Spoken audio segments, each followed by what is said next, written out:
Kalau aku test ni, kau menipu aku, memang aku utuh dengan korang je. Ni benda macam ni aku dah pernah dengar lama dah kan, 10 tahun lepas. Semua claim apa, pakai kapasitor kononnya lah kan. Aku dapat komen, orang cakap, respon, nipu je kan.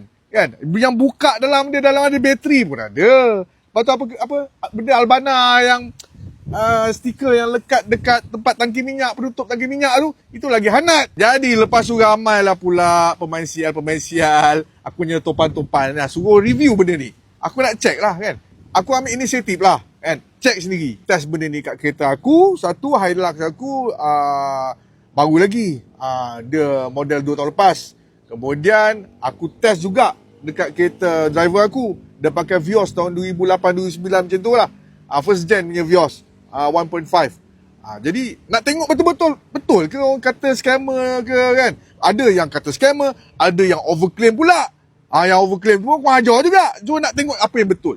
Jadi alang-alang tu aku nak baca lah apa kelebihan-kelebihan yang diorang claim lah. Diorang claim yang dia efek pada kenderaan masing-masing, bergantung pada usia masing-masing dan cara penggunaan kenderaan masing-masing. Tetapi apa mereka claim adalah penjimatan minyak sehingga 45%, mengurangkan gegaran enjin, lampu kereta lebih terang, mengurangkan pengeluaran asap, enjin lebih berkuasa, melincinkan penukaran gear, penghawa dingin lebih sejuk, memanjangkan jangka hayat bateri.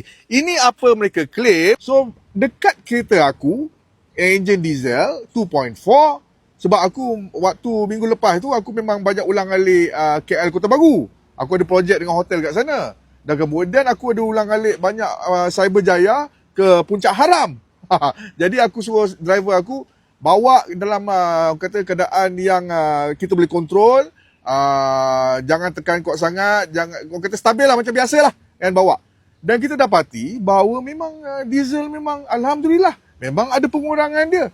Tapi dari segi pick up, aku tak boleh cakap pick up sebab kereta aku kereta baru lagi. Dari segi asap pun kurang asap dia. Tapi aku nak kata benda ni kurangkan asap kereta diesel aku bila tumbur tu, tak boleh nak kata juga sebab kereta aku baru lagi. Berbalik pada aku punya staff punya kereta Vios lama tu, dia tak adalah pula cakap dia jimat minyak, tak ada. Tapi dia kata confirm bila naik bukit, pick up dia itu komen daripada driver aku sendiri. Dan bila aku bawa, memang betul.